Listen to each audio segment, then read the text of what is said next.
Buongiorno a tutti signori, bentornati sul nostro canale, buon lunedì e buon inizio settimana con un Napoli a 90 minuti dal sogno. Prima di continuare a scoprire tutti gli ultimi dettagli sulla situazione legata ad Antonio Conte, il Napoli e al futuro, al prossimo calciomercato del Napoli, vi ricordo di iscrivervi sul nostro canale, i signori di Napoli, di attivare la campanella e se vi va vi potete abbonare per sostenere la nostra redazione.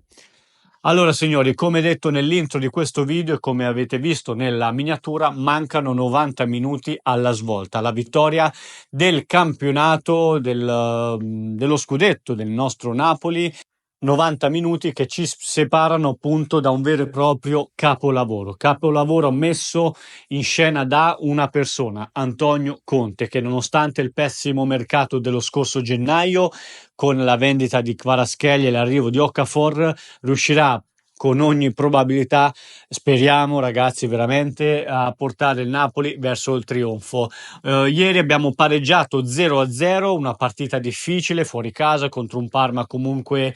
molto in forma, molto giovane, correvano, pressavano, ma allo stesso tempo l'Inter, come sapete, ha rallentato, si è fatta ciuffare due volte dalla Lazio e appunto alla fine, no, con questo rigore trasformato dall'esperto Pedro, il risultato dell'Inter è stato di 2-2, quindi manteniamo un punto in vantaggio rispetto alla squadra nero-azzurra a una giornata al termine di questa stagione. L'ultima giornata giocheremo contro un Cagliari che ormai non può dire nulla e la giocheremo in casa, quindi assolutamente tutti allo stadio per tifare il nostro Napoli. Un Napoli che la prossima estate dovrà per forza di cose fare un mercato, insomma, un mercato stellare, diciamo così. Perché? Perché il prossimo anno, come sapete, il Napoli affronterà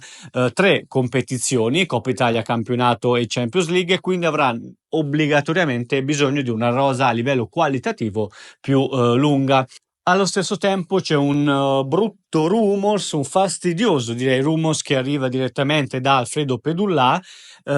secondo il quale Antonio Conte avrebbe già chiuso un accordo con la Juventus per il prossimo anno. Un Antonio Conte che, secondo il noto giornalista, una volta raggiunto questo obiettivo clamoroso, si trasferirebbe altrove verso Torino, perché comunque è rimasto veramente molto ma molto seccato dallo scorso mercato di gennaio, e quindi lui pensa, Antonio Conte parlo ovviamente, di un Napoli che comunque non riuscirà a fare un mercato all'altezza in vista delle prossime competizioni. Un rumors che comunque cercheremo di approfondire anche noi nelle prossime ore, quindi vi invito sempre a restare connessi con noi, di iscrivervi e di attivare la campanella delle notifiche, ma allo stesso tempo vi dico che il Napoli, da quello che mi risulta, ha accelerato nelle ultime ore per Kevin De Bruyne e Jonathan David, due obiettivi che farebbero veramente far fare il salto di qualità alla rosa del Napoli. Detto questo, signori, vi invito a restare con noi perché vi darò ulteriori dettagli su Kevin De Bruyne. Vi ricordo che la moglie spinge tantissimo